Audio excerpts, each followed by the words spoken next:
y el Colegio de Ingenieros de Tarija. Está patrocinado este evento que cuenta con 2 panelistas de renombre internacional con amplia trayectoria en el tema del tratamiento de aguas residuales.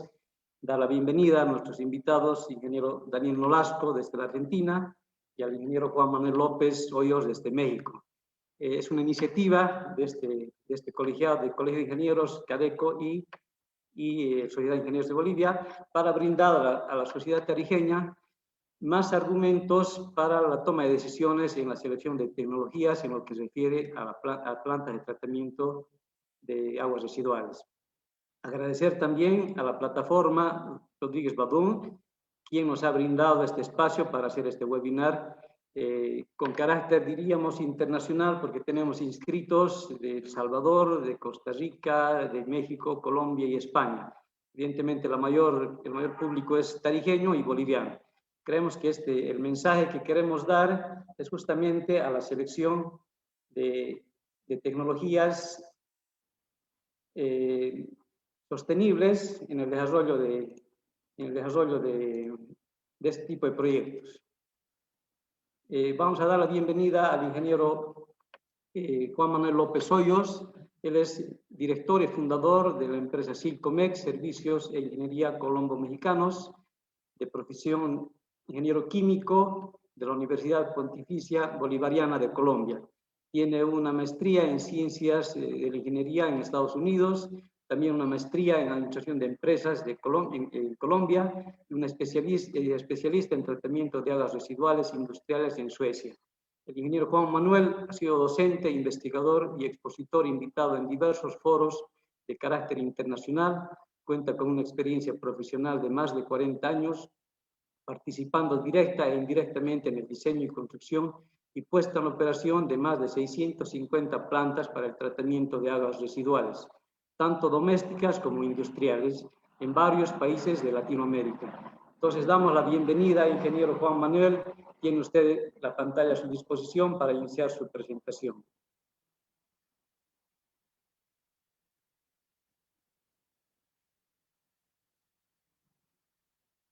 Su micrófono, ingeniero, su micrófono. Gracias. Sí, buenas tardes a todos los presentes.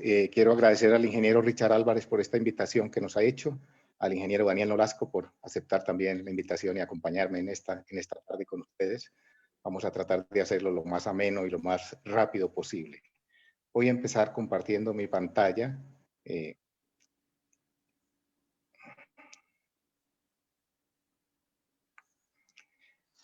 Tecnologías sostenibles y economía circular en el tratamiento de aguas residuales. Empiezo con un listado sobre criterios de sustentabilidad en sistemas de tratamiento de aguas residuales. No es un listado que yo haya elaborado, es tomado de la Universidad de Wageningen, de Holanda, de la gente que trabaja allí mucho el tema de sustentabilidad, y dice las características que debería tener una planta de tratamiento para decir que es sustentable. Esa planta debería producir energía en lugar de consumirla. No gastar energía para la planta, sino al contrario, que la planta genere energía. Que tenga muy bajas emisiones en materia orgánica, sólidos, etcétera, etcétera. Que tenga la posibilidad de recuperar nutrientes, al menos fósforo. Es una preocupación mundial cada vez más creciente. Las minas de fósforo son limitadas y las fuentes de fósforo se nos agotarán en un futuro, a menos que hagamos algo.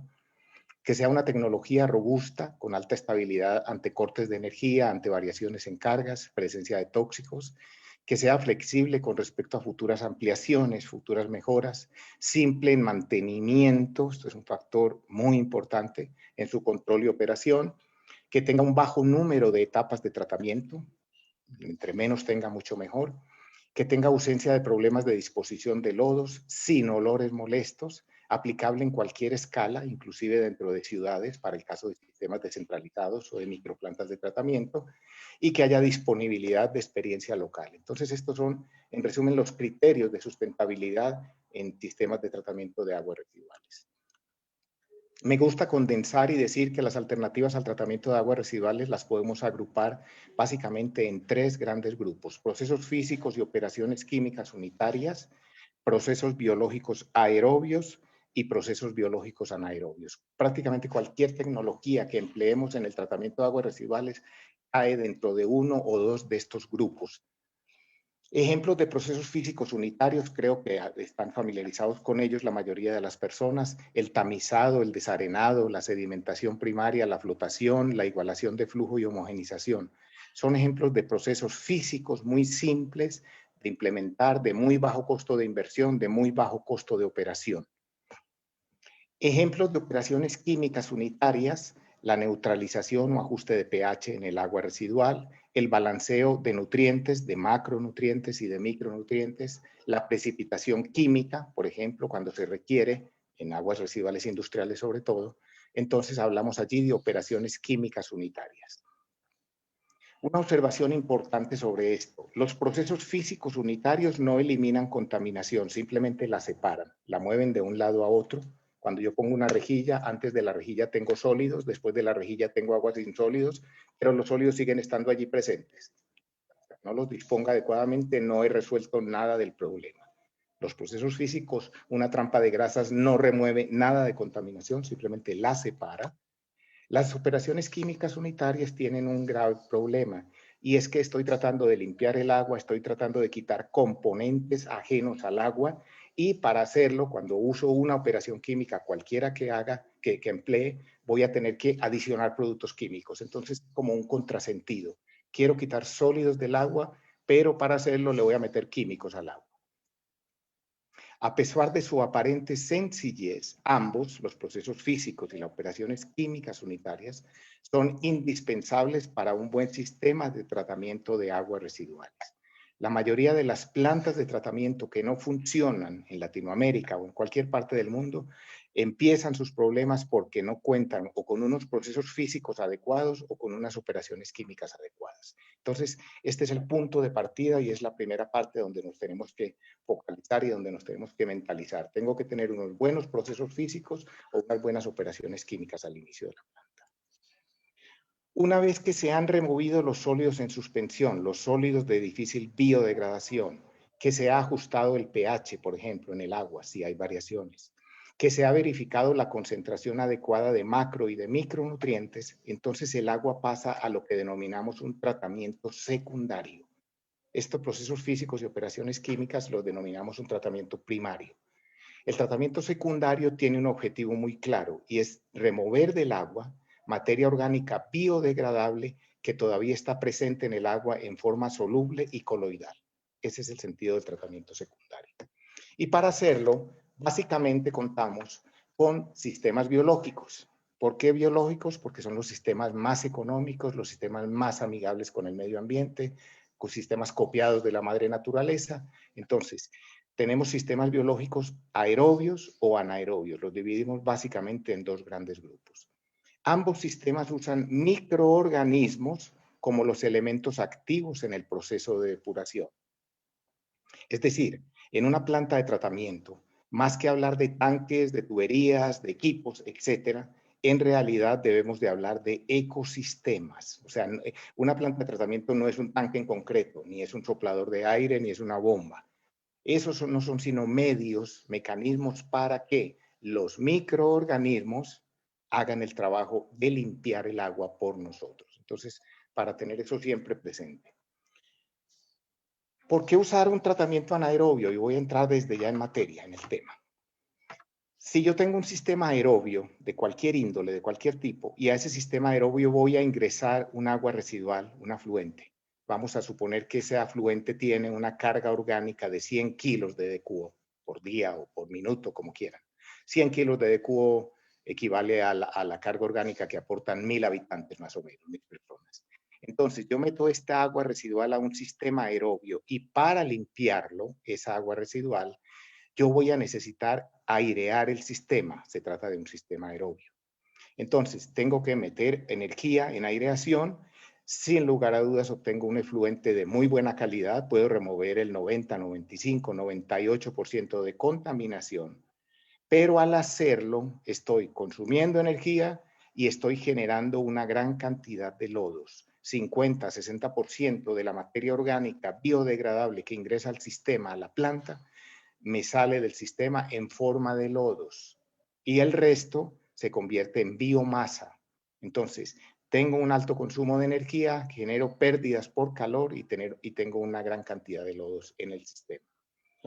Si yo esa misma agua residual la llevase a un sistema anaerobio de otro lado, entonces, al meter esa agua residual acá, en el sistema anaerobio, probablemente el efluente no salga con la misma calidad que sale de un sistema aerobio. Probablemente remueva 80, 85, 90% en el mejor de los casos de materia orgánica biodegradable. Pero al hacerlo, genero una mucho menor cantidad de lodos. Importante. Genero la 10ª parte de lodos de lo que genero en un sistema aerobio. Y otro componente importante es que para hacerlo yo no necesito energía. Al contrario, el sistema me genera energía en forma de biogás. Puedo generar el equivalente a cerca de 20 metros cúbicos de metano con esos 100 kilos de DQO, que equivale a generar unos 205 kilovatios hora de energía. Mientras que en el sistema aerobio tengo que meter, para limpiar esa carga contaminante, tengo que introducir unos 100 kilovatios hora.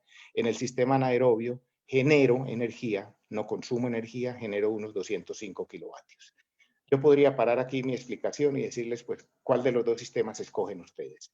Pero vamos a tratar de profundizar un poquitico más en esto. Pero es obvio, apenas salta a la vista la comparación entre los dos sistemas para decir, me voy por un sistema anaerobio.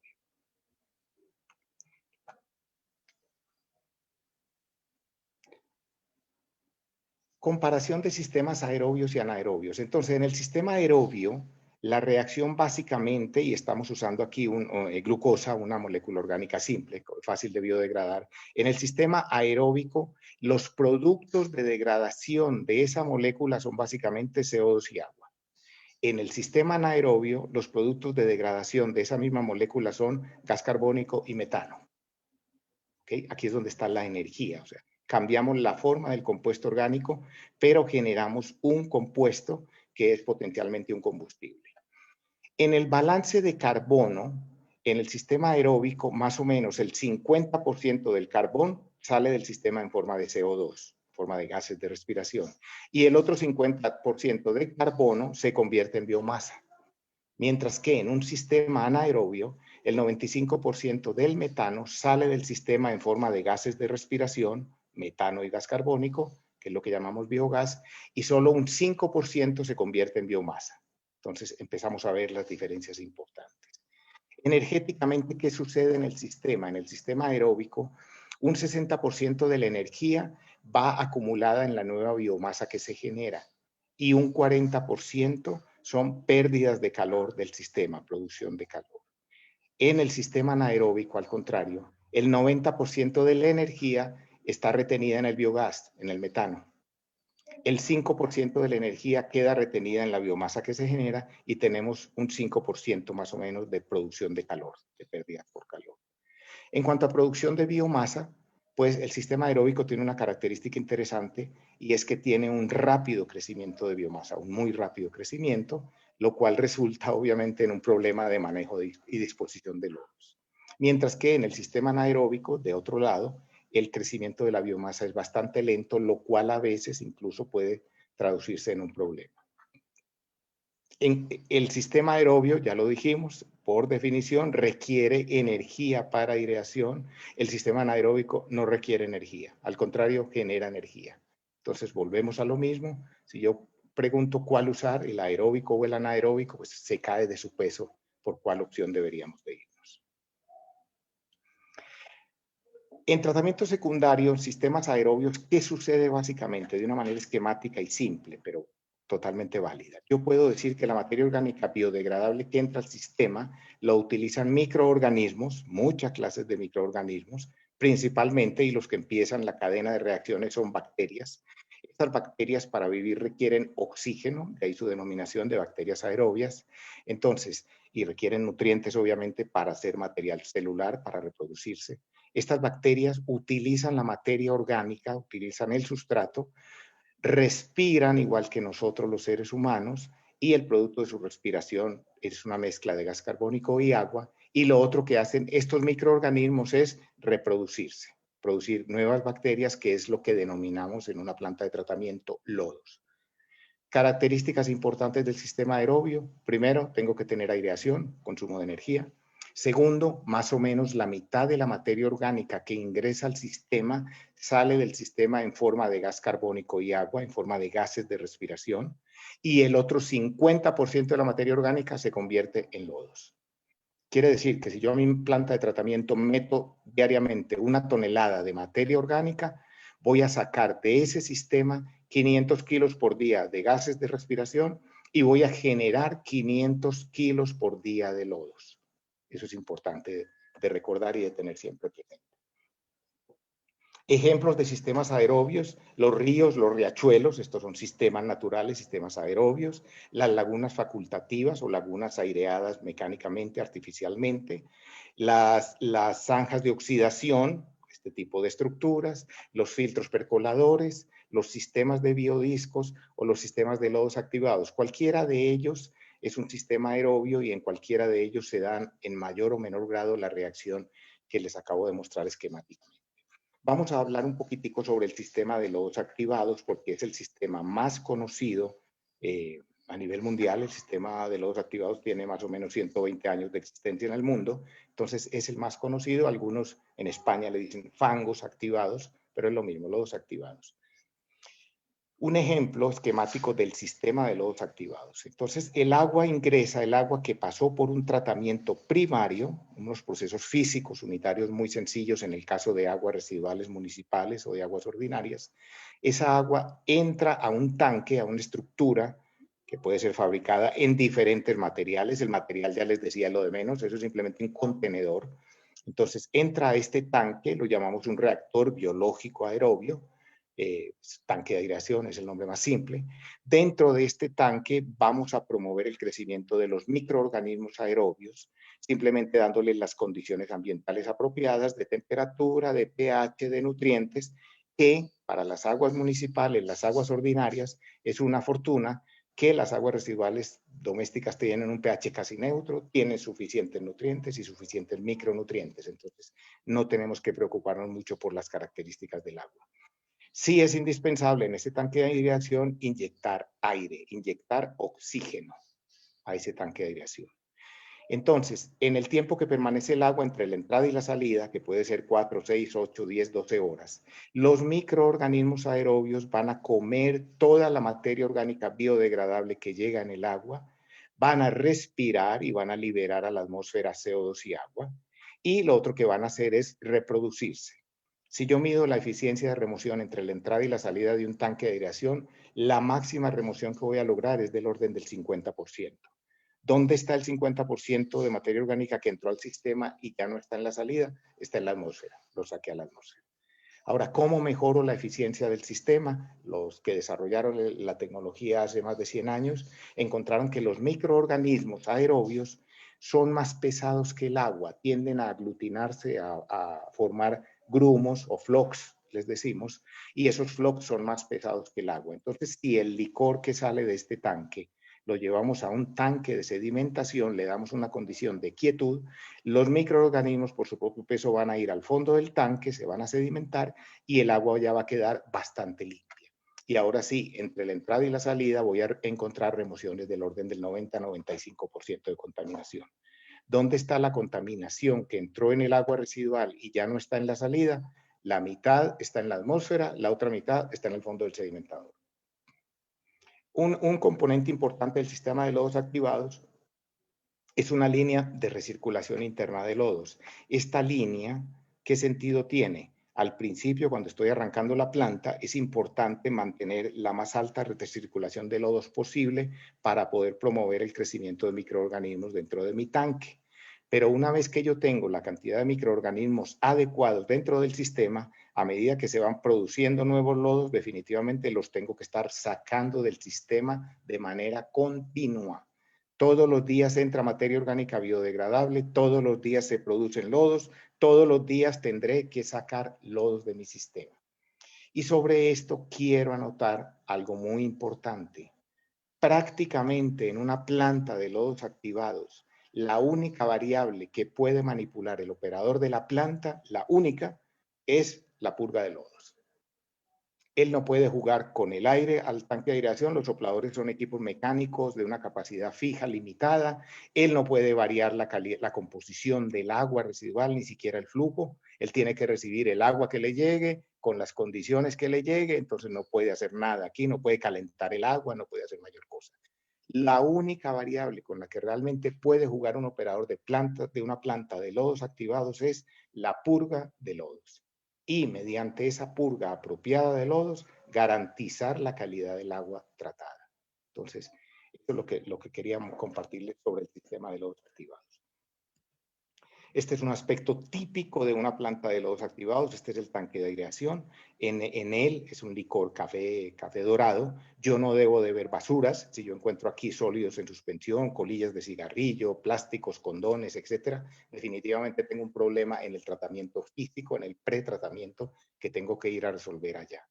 Este licor, cuando yo lo saco del tanque de aireación y lo pongo en una probeta, en un cono, y lo dejo sedimentar 20, 30 minutos, los sólidos se asientan por su propio peso y el agua queda perfectamente clara. Entonces, ese es el aspecto típico de un sistema de lodos activados, saludable. Características de una planta basada en lodos activados. Y ojo que no digo de una planta de lodos activados, digo de una planta que está basada en lodos activados, porque la planta de tratamiento tiene que tener mínimo 3 componentes. El pretratamiento, el tratamiento físico, físico previo al proceso biológico, el proceso biológico, en este caso un sistema de lodos activados, y un sistema de manejo de lodos excedentes. Entonces, las características principales es que los procesos de arranque y estabilización son muy rápidos, la planta es muy eficiente, arranca rápidamente, de ahí la denominación de lodos activados. Entrega un agua de muy buena calidad, requiere de personal bien capacitado y entrenado para que funcione adecuadamente, requiere una cantidad moderada de área, no es muy grande, tiene un alto consumo de energía en aireación y mezcla, así como en recirculación interna de lodos, tiene una alta producción de lodos en exceso y en general es un sistema costoso de operar. Eso explica por qué en lugar de un sistema aerobio puede ser mucho más inteligente ir directamente a un sistema anaerobio. Esquemáticamente, ¿qué sucede en un reactor anaerobio? De nuevo, la materia orgánica biodegradable entra al sistema, allí vamos a promover el crecimiento de bacterias, aquí no aparecen otras formas de microorganismos, básicamente bacterias que utilizan esta materia orgánica como fuente de energía, convierten esa materia orgánica en biogás, en una mezcla de metano y gas carbónico, y lo otro que hacen estos microorganismos es reproducirse, igual, generan lodos, nuevos lodos. Entonces, características importantes del sistema y diferencias con el sistema aeróbico. Primero, no requiero airear el sistema, no requiero oxígeno, mi costo de tratamiento es 0. Segundo, el 90-95% de la materia orgánica que ingresa al sistema sale en forma de gases de respiración y solamente un 5% de la materia orgánica que entra al sistema sale en forma de lodos, o sea, produzco la 10ª parte de lodos de lo que genero en un sistema aerobio. Y último y no menos importante es que el metano, uno de los componentes del biogás, pues es un combustible que yo lo puedo quemar, lo debo de quemar de hecho, lo utilizo como fuente de energía y puede ser el caso en que la planta de tratamiento sea totalmente autosuficiente desde el punto de vista energético. Limpio el agua, consumo 0 energía y toda la energía que necesite en mi planta de tratamiento la saco a partir del biogás. Entonces, esa es la diferencia. En reactores anaerobios tenemos también una gama de diferentes sistemas, los biodigestores rurales, que se conocen hace muchísimos años, las lagunas anaerobias, las fosas sépticas, los famosos tanques Inhofe, los digestores convencionales de lodos, filtros anaerobios, el reactor UASB, sobre el cual quiero enfatizar un poco, y los reactores EGSB, que son una mejora de los reactores UASB, muy utilizados sobre todo en aplicaciones industriales. Entonces, en digestión anaerobia tenemos 2 grandes grupos de sistemas, sistemas sin retención de biomasa y sistemas con retención de biomasa o con recirculación de biomasa. En el caso de sin retención de biomasa tenemos los tanques reactores completamente mezclados, los sistemas de flujo pistón, sistemas de acumulación por tandas y sistemas tipo batch. En sistemas con retención de biomasa tenemos el proceso anaerobio de contacto, los filtros anaerobios, los reactores de lechos fluidizados, el reactor UASB y el reactor EGSB. Esta es una ilustración de un sistema de anaerobio sin retención de biomasa. Yo meto el influente, un agua residual o un lodo, lo meto al reactor anaerobio sin aire, lo mezclo dentro del reactor y obtengo el efluente, ¿sí? Puedo, aprovechando el gas que tengo dentro del sistema, puedo promover la mezcla del contenido del reactor, ¿sí? Utilizando el mismo biogás, o puedo hacer una mezcla mecánica del contenido del reactor, o puedo hacer una mezcla combinada mecánica y con gas dentro del reactor. Características de ese sistema es lo que estamos usando hoy en día en los digestores convencionales de lodos. Este tipo de sistemas que estamos viendo cada día con mayor frecuencia en las plantas de lodos activados. Características de estos sistemas es que el tiempo de permanencia de los microorganismos dentro del tanque es igual al tiempo de permanencia del líquido dentro del tanque. O sea, no tengo una independencia entre el líquido y los sólidos. Si yo quiero mejorar la eficiencia de un sistema de estos, definitivamente la única forma es hacer mi reactor más grande o calentarlo, ¿sí? Pero no tengo otra manera de hacerlo más eficiente. Otro ejemplo de reactores sin retención de biomasa son los sistemas de flujo pistón. Sistemas como estos, donde en un extremo meto el agua residual con los sólidos, lo que sea, voy desplazando el contenido a lo largo de todo mi reactor. En ese mismo tiempo se va convirtiendo toda la materia orgánica en biogás y a la salida tengo un agua residual o unos sólidos con una composición bastante diferente a la de la entrada. De nuevo, el tiempo de permanencia del líquido es exactamente igual al tiempo de permanencia del sólido. Los microorganismos, las bacterias anaerobias van a permanecer dentro del reactor el mismo tiempo que permanece el líquido. No tengo independencia. ¿Cómo hago más eficiente un reactor de flujo pistón? No tengo otra forma que hacerlo más largo, darle más tiempo de residencia hidráulica y por ende más tiempo de permanencia celular. Ahí ha habido intentos de hacer recirculación en un reactor de flujo pistón, hacer recirculación de parte del efluente para mejorar el desempeño del reactor y hacerlos un poco menos largos, menos extensos.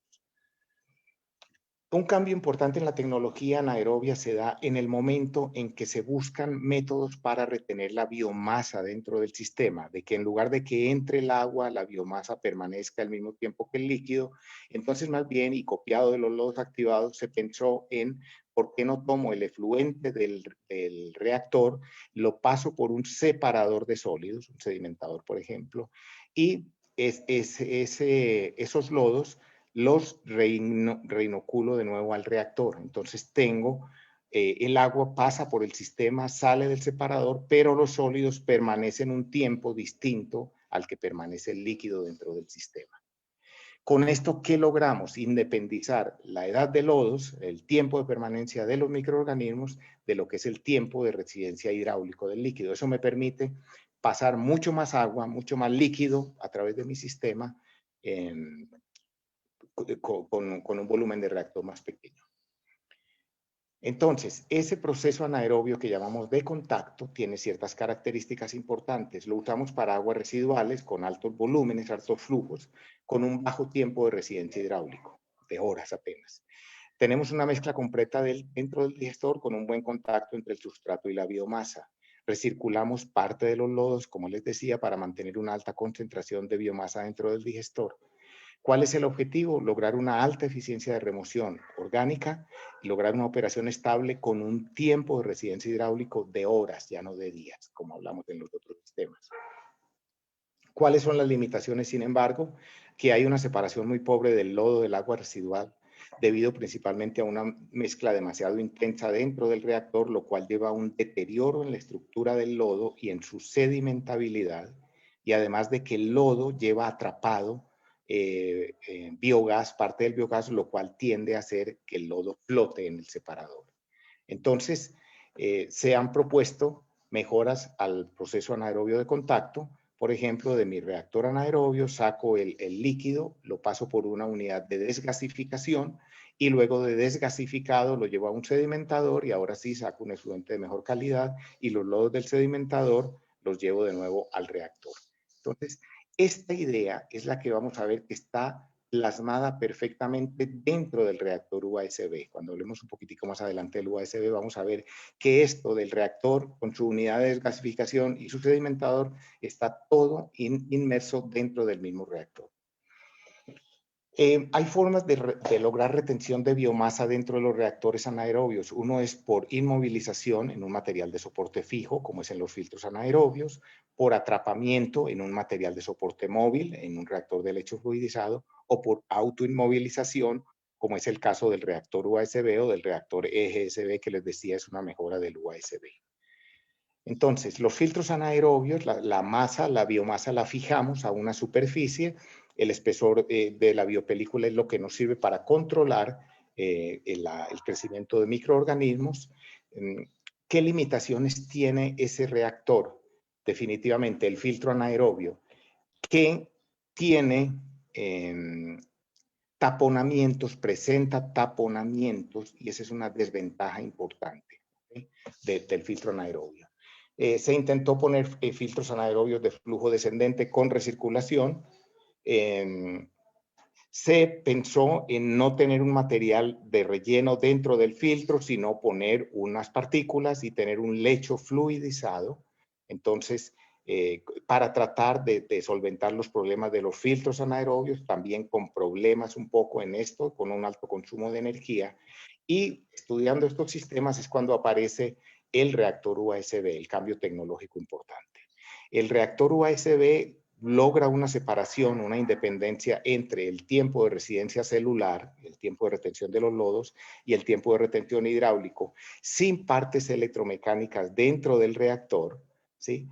Dentro del mismo reactor, vamos a verlo, tenemos la zona de reacción, el separador de biogás, el sedimentador, todo en una sola unidad. Este es un esquema simplificado de un reactor UASB. Entonces, tenemos, y aquí les pongo, este está bien, este no está bien. Más adelante ustedes dirán por qué este esquema sí representa bien un reactor UASB y por qué este no lo representa.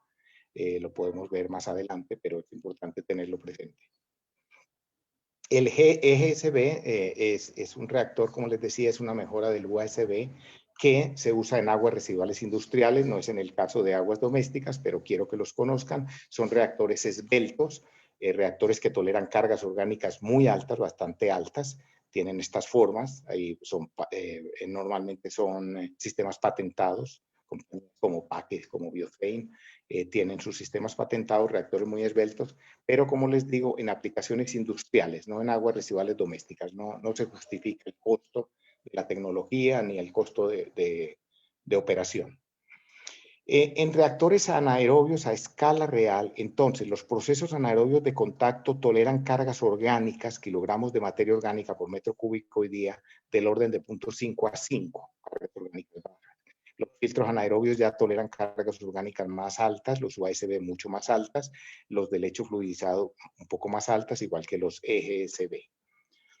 Esa es una comparación relativa entre esos tipos de sistemas. Importante decir que en los sistemas anaerobios se está tratando de ubicar sistemas de separación física avanzados tipo membranas, unidades de membranas externas al reactor, de ultrafiltración para retener la biomasa y obtener con ello un efluente de muy buena calidad. O sea, yo puedo, a partir de un sistema anaerobio hoy en día, obtener calidad de agua tratada similar a la de un sistema de lodos activados o incluso mejor. ¿Okay? El único problema es el costo de pasar el agua a través de estas unidades, de estas membranas anaerobias. Entonces, simplemente para que sepan que existe ya la tecnología completamente desarrollada.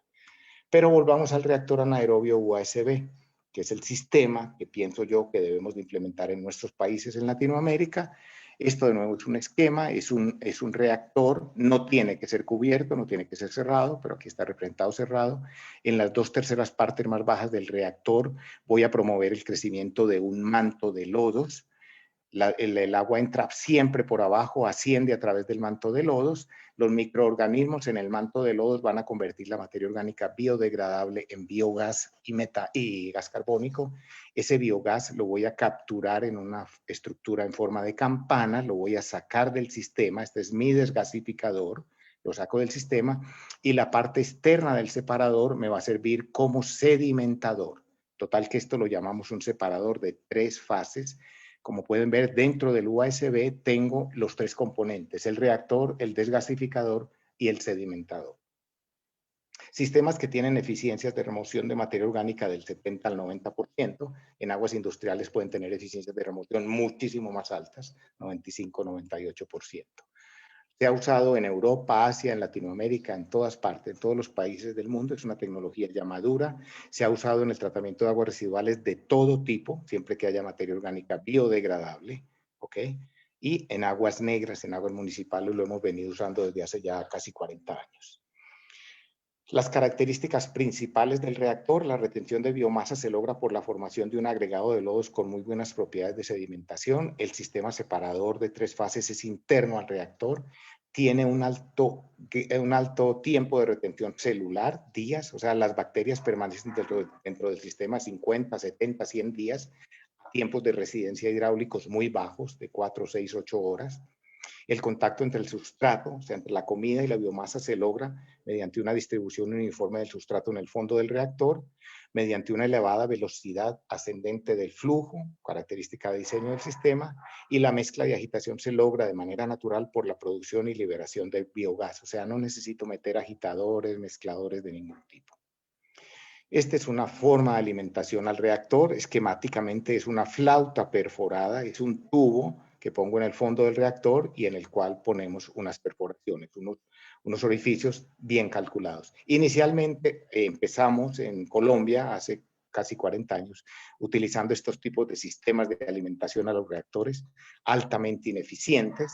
Se obstruían, se caían las tuberías, etcétera, etcétera. Entonces, realmente son sistemas que no se utilizan ya. Este es el primer reactor USB que construimos en Colombia. Se construyó en Cali, una ciudad, un reactorcito pequeño de 64 metros cúbicos. Luego se pasó a un reactor de 2.000 metros cúbicos en Bucaramanga, Colombia. Y a partir de estos aprendizajes en estos sistemas, encontramos cuál debería ser el área cubierta por cada punto de alimentación, dependiendo del tipo de lodo que tuviéramos dentro del sistema. A grosso modo podemos decir que yo debo de tener un punto de alimentación por cada metro cuadrado de fondo de reactor si quiero tener un buen sistema de alimentación a mi reactor USB.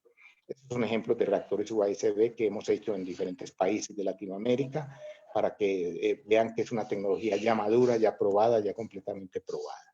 Limitaciones que tiene el reactor anaerobio: es necesario conocer los fundamentos de los procesos anaerobios y contar con la experiencia apropiada en microbiología, en hidráulica, en procesos bioquímicos. El arranque es algo lento, les decía, la biomasa se reproduce lentamente, entonces esto es una debilidad del sistema, especialmente en el tratamiento de aguas residuales industriales, no así en aguas domésticas. El ambiente dentro del reactor es muy corrosivo, lo que hace que se requiera de materiales apropiados. Puede generar olores molestos, especialmente si hay acidificación dentro del reactor. Dentro de todas las etapas de la fermentación anaerobia, desde que entramos con los sustratos hasta que obtenemos metano y CO2, hay una etapa que llamamos de fermentación en la cual se generan ácidos grasos volátiles, ácido acético, propiónico y butírico.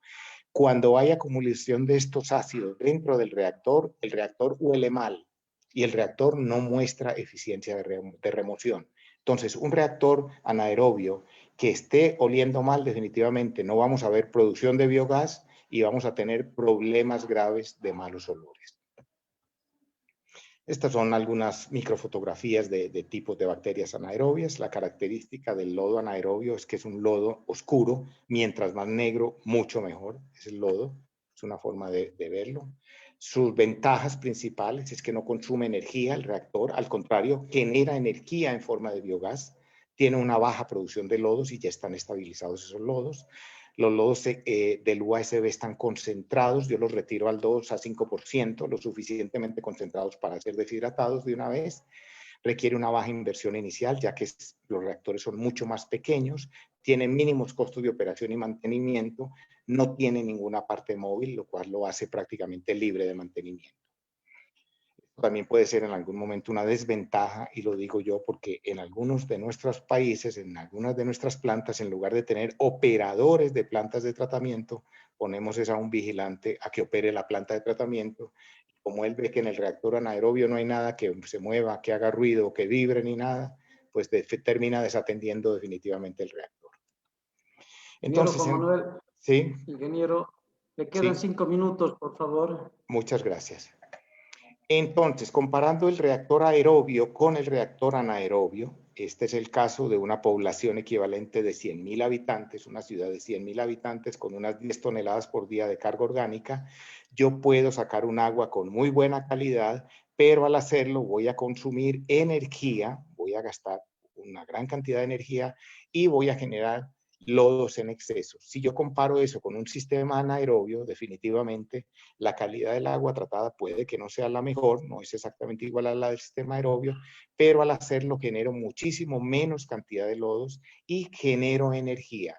En el sistema aerobio me puedo gastar $650.000 al año para esa población en energía eléctrica y en el sistema anaerobio genero $350.000 por día de energía eléctrica. Entonces, yo creo que se cae de su peso por qué ir por un sistema anaerobio. Este es un tratamiento secundario convencional aerobio de la mayoría de las plantas que se han instalado en Latinoamérica y que muchas de ellas se terminan abandonando por el costo de operación de esas plantas. Tenemos el tratamiento físico preliminar, tenemos un sedimentador primario donde sedimentamos los lodos más pesados, tenemos el sistema de lodos activados, un reactor aerobio, un sedimentador secundario con su línea de recirculación interna, la purga de lodos, la espesamos los lodos, los concentramos y los mezclamos con los lodos primarios y esos lodos ya van al sistema de deshidratación y tenemos los lodos secos. Y el agua sale con muy buena calidad, pero tenemos un alto consumo de energía para poder lograr esto. Yo puedo hacer algo diferente y es el agua del proceso físico, lo meto a un reactor anaerobio USB. Dentro de ese reactor anaerobio hago la sedimentación primaria, la digestión, el espesado de lodos de ese reactor y los lodos los purgo directamente del reactor. El agua probablemente no salga con muy buena calidad, entonces le hago un tratamiento final, un pulimento y ahora sí obtengo un agua de muy buena calidad. Y al hacer esto genero energía. Entonces acá tengo más tanques, más estructuras, más tuberías, más equipos. Acá tengo muchísimos menos tanques, menos equipos, menos puntos potenciales de falla. Acá consumo energía, acá genero energía. Básicamente eso es lo que quería mostrarles, quería compartirles. Son sistemas, como les digo, ya perfectamente maduros, perfectamente instalados. Hemos instalado plantas de estas en México, en Centroamérica, en Sudamérica, combinando sistemas USB con humedales, con filtros percoladores, con lagunas, con tanques de aireación. Esta es una planta en Tapachula, Chiapas, una planta municipal para 500 litros por segundo. Tiene un reactor USB y un sistema de posttratamiento de lodos activados. Entonces lo hemos usado en aguas industriales, en mataderos, en todo tipo de procesos. Para resumir, 3 factores claves para el éxito de un proceso de saneamiento para una planta de tratamiento. Tengo que tener un buen diseño, una buena construcción y equipamiento de la planta y una buena operación del sistema. Cualquiera de los 3 que falle y vamos a tener un dolor de cabeza. En resumen, sacar agua limpia a partir de agua sucia es algo bastante simple, es sencillo, créanme, no es complicado. Pero hacerlo de una manera económica, sustentable, eso sí requiere de ingenio, de ingeniería, de raciocinio, de inteligencia. Tenemos que ver que la diferencia realmente entre un proceso exitoso y un dolor de cabeza está en entender nuestras limitaciones, en prepararnos, en estudiar, en asesorarnos de alguien que realmente conozca del tema y que no sea un simple comerciante. Recordar que se trata de ecosistemas complejos, con seres vivos y no de simples estructuras o tanques. Que debemos de enseñar a nuestros usuarios a cuidarse de abundantes piratas que hay en nuestros países, aquellos famosos vendedores de tecnología o de copias de planos. Decía mi buen maestro hace muchos años, un albañil bien entrenado sin duda puede hacer tanques en concreto, pero solo un buen grupo de ingenieros con conocimientos y experiencia podrá hacer una verdadera planta de tratamiento. Centrar el éxito de todos nuestros proyectos en la educación. Eso es lo que traía para ustedes. No me queda más que agradecerles por su atención y por su tiempo. Muchas gracias, ingeniero Juan Manuel. Excelente la ponencia. Agradecido por transmitirnos conocimiento, su experiencia. Comentarles antes de dar paso a la siguiente ponencia que se están recibiendo las preguntas en el icono que tienen en el pie de pantalla. Para al final de la ponencia del ingeniero Daniel Nolasco vamos a los ponentes van a contestar las preguntas. Les pido, por favor, que especifiquen a quién va dirigida la consulta. Voy a dar paso a la ponencia del ingeniero Juan Manuel, perdón, el ingeniero Daniel Nolasco. Quiero ver su pantalla. Perdón, que chito. Ahora sí. Presentarles al ingeniero Daniel Nolasco, es presidente de Nolasco Asociados, representante exclusivo de Bioviño en Latinoamérica, de profesión ingeniero civil de la Universidad de Buenos Aires, Argentina. Tiene posgrados en Ingeniería Ambiental de la McMaster University de Canadá. Es máster en Estrategia y Tecnología del Instituto Tecnológico de Massachusetts, de Estados Unidos. Tiene más de 25 años como consultor de agua y saneamiento. Ha recibido numerosos premios internacionales, incluida una nominación para el Premio del Gobernador General de Canadá, el más alto galardón en ese país. El ingeniero Daniel ha publicado más de 100 artículos técnicos en revistas y congresos, es coautor de 7 libros, su modelo de sedimentación ha recibido más de 12.000 citas en la literatura y es considerado por la Asociación Internacional del Agua como uno de los 10 artículos más innovadores e importantes de los últimos 40 años en investigación del agua. El ingeniero Daniel es director y miembro honorífico de la Asociación Internacional del Agua, también es miembro honorífico de la Federación del Agua y de la Universidad de California de Irvine, donde actualmente dicta clases. Ingeniero Daniel, bienvenido, es toda suya la pantalla. Bueno, muchísimas gracias, Richard. Quiero agradecerte a ti esta invitación y también a los colegas de Bolivia y en particular a los de Tarija y a todos los presentes. También le quiero agradecer al ingeniero Juan Manuel López Hoyo por una clase maestra magistral que hace mi presentación que les voy a dar hoy bastante más fácil. Yo me voy a enfocar en un trabajo que hicimos recientemente y estamos todavía haciendo como iniciativa del Banco Mundial en cuanto a economía circular, y voy a comenzar hablando un poco de los desafíos que hay en la región que tienen bastante relación con lo que Juan Manuel nos estaba diciendo en el cierre de su conversación. Pero en líneas generales, la agenda que tengo hoy voy a tratar de compartir con ustedes. Voy a comenzar hablando un poco de la selección adecuada de tecnología, de los procesos, de la importancia de tener buena capacitación y buenos recursos humanos, es decir, particularmente buenos ingenieros para esa selección de tecnología, la importancia de tener normas de calidad de descarga sensatas, el no olvidarnos de los costos de operación y mantenimiento. Ya hemos visto que los de los sistemas anaeróbicos son considerablemente inferiores a los de los aerobios, y de la importancia del aprovechamiento de recursos que vienen con el agua residual, ¿no? Dentro del concepto de economía circular. Cuando todo esto se tiene en cuenta, se permite el desarrollo de políticas para aprovechamiento integral de los recursos del agua residual, y eso, que muchas veces la gente piensa esto de economía circular es para países desarrollados, para los europeos o los norteamericanos. Nosotros primero tenemos que encargarnos de dar tratamiento de agua residual y después empezar a pensar en esas cosas de avanzada. Nuestra experiencia con muchos estudios de caso que hemos visto del Banco Mundial es que cuando tratamos de aprovechar los recursos del agua residual, es más fácil y más sustentable el aumento de cobertura de saneamiento, todos los beneficios relacionados y la sostenibilidad de servicios. Así que espero poder compartir y convencerlos a ustedes de estas ideas. Comenzando con el tema de la selección adecuada de tecnología, sin duda alguna lo primero que busca la gente es que tenga un bajo costo de inversión. A veces, con suerte, se ocupan también de los costos de operación y mantenimiento a lo largo del ciclo de vida de la planta. Eso está muy bien.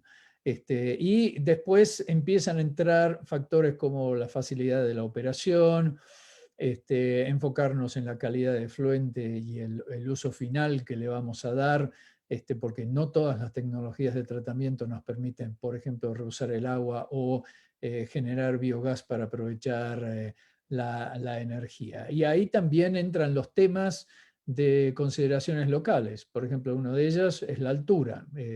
Los sistemas aerobios con aireación forzada, con sopladores, no son muy beneficiados a alturas arriba de los 1500 o 2000 metros. Cuanto más alto, peor. Importante acá que no toda la innovación en todos estos sistemas viene de países desarrollados. Por ejemplo, los sistemas de remoción biológica de nutrientes se originaron en Zimbabue, en Sudáfrica.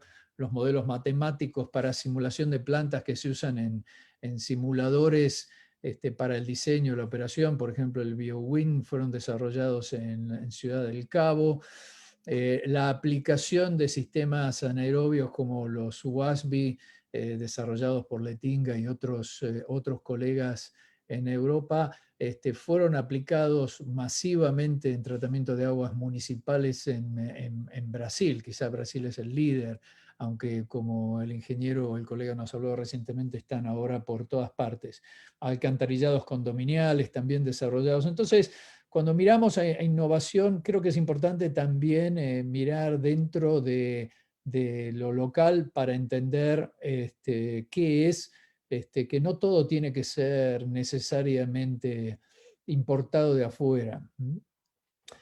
Muy importante para eso es tener buena ingeniería, sin duda alguna, y no ahorrar en planificación, no ahorrar en diseño, no ahorrar en entrenamiento de operadores, en comunicación con los reguladores. De hecho, por ejemplo, a mí me ha tocado trabajar muchos años en Estados Unidos y ahí hay una ley que se llama la ley de Brooks o el Brooks Act del año 72, que prohíbe la selección de ingeniería para proyectos fundados con fondos federales, prohíbe la selección de ingeniería basada en costo, porque se han dado cuenta que el aspecto de diseño y planificación es menos del 2% del CAPEX, del costo de capital de la obra, y si se pone todo el análisis de ciclo de vida con operación y mantenimiento, a veces llega a ser hasta el 1 por 1000. Tratado de ahorrar un 30% ahí y seleccionar mal el equipo, seleccionar mal la tecnología es un error muy común en nuestra región y los estadounidenses lo prohíben con esa ley que fue aprobada en 48 estados también. Y lo otro es importante también tener normas de calidad sensatas, hechas a la medida del país, a la medida de la región, no importadas. En muchos casos es importante la aplicación gradual de esas normas. A veces suelen ser muy exigentes.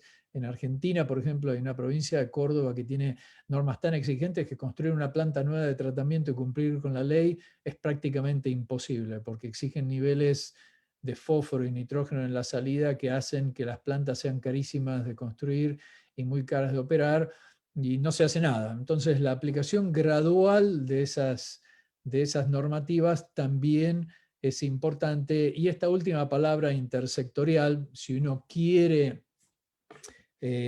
hacer uso de los recursos que vienen con el agua residual, es muy importante también. ¿Qué quiere decir eso? Y que es importante que no solo la legislación salga del sector de agua y saneamiento, sino que se converse con el sector de agricultura para poder asegurarnos que el agua residual va a cumplir una calidad que sea aceptable por las leyes de agricultura, con el sector de energía que nos permita transportar ese exceso de energía que nos hablaba Juan Manuel. Y bueno, medio ambiente, industria. Tenemos casos en Latinoamérica interesantes. Hasta hace poco, por ejemplo, Perú consideraba los lodos de estas plantas, los biosólidos, como residuos peligrosos. Entonces no se podían usar en la agricultura, tenían que transportarse a solo un par de puntos en el país que podían disponerlos como residuos peligrosos. Adecuada la ley, se puede permitir el uso. Y no hay que ir muy lejos. En Santa Cruz de la Sierra, por ejemplo, hay lagunas que ahora les voy a mencionar de Saguapac que generan biogás que es quemado y que podría generar energía eléctrica para cubrir gran parte del 70% del consumo de energía de ese operador, pero para eso se necesita transportarla y la ley no favorece, la ley de energía no favorece el transporte o el uso de las redes de electricidad existentes para poder transportar esa energía a un punto donde Saguapac lo puede utilizar.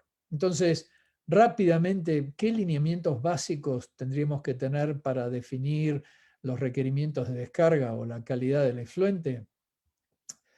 Lo primero, creo que es bueno no copiar normas. O sea, yo he visto en la región que traen la norma europea o la norma canadiense, y esas normas han sido muy estudiadas en Europa y en Canadá, teniendo en cuenta costos, teniendo en cuenta financiamiento, teniendo en cuenta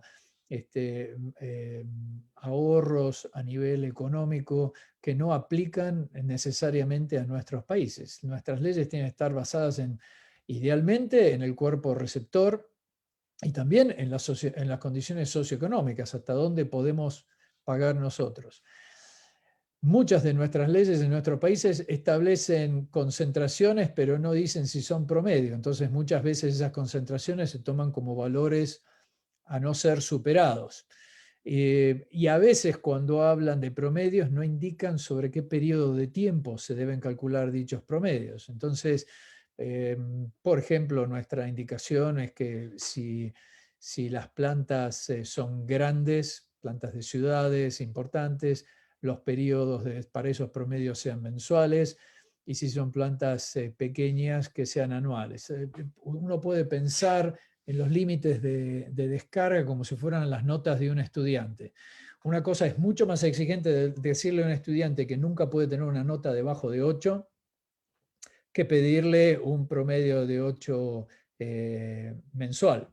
Y es mucho más laxo todavía si le digo que puede tener un promedio de 8 anual, porque puede tener algunos 4 y algunos meses con 7 o con 6 y llegar al promedio anual de 8. Lo mismo ocurre con las concentraciones. Sí, es importante tener esas leyes en claro. Y como les explicaba del caso de Córdoba, cuando no se puede llegar al límite de la norma de una sola vez, es inteligente permitir una aplicación gradual. Comenzar, por ejemplo, con un tratamiento preliminar y primario, agregarle a los 20 años un secundario e ir avanzando. Eso también permite conocer mucho más la calidad del afluente a tratar y la respuesta del cuerpo de agua receptor.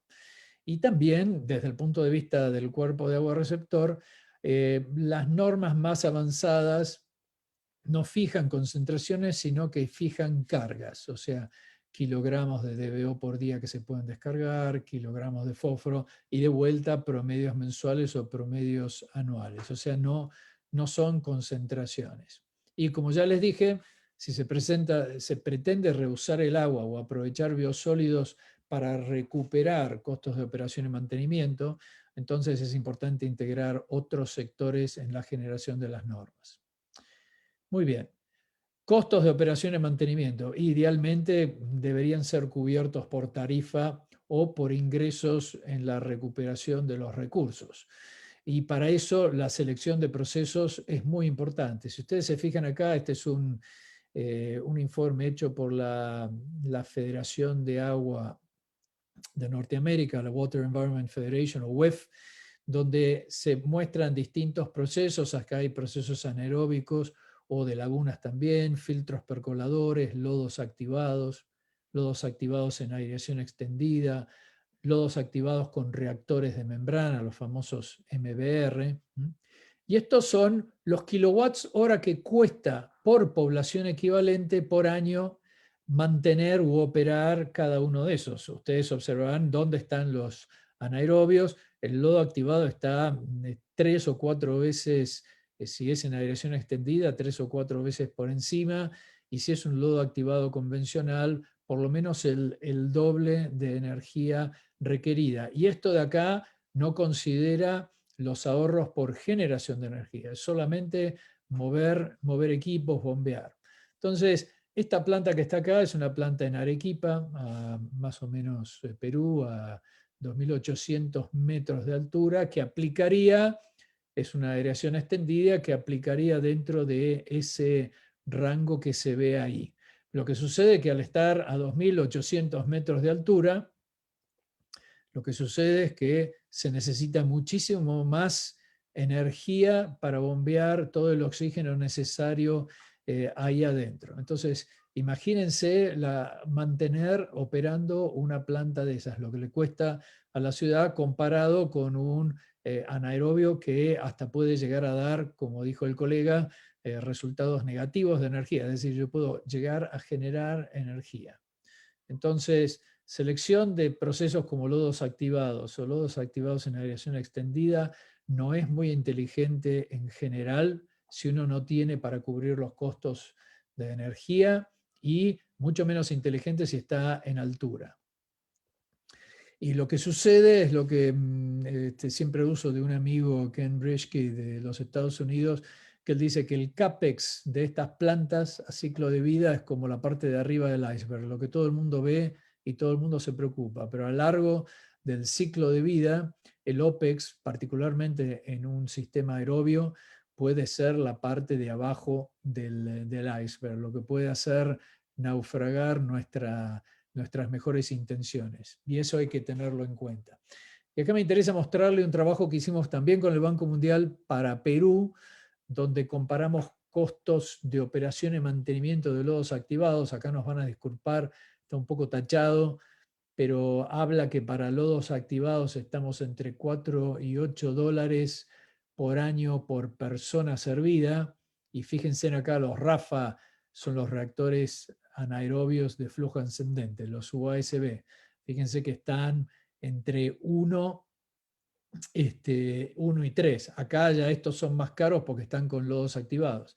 Pero estamos hablando de un rango de 1 a 3 dólares de costo de operación y mantenimiento por año per cápita versus 4 a 8.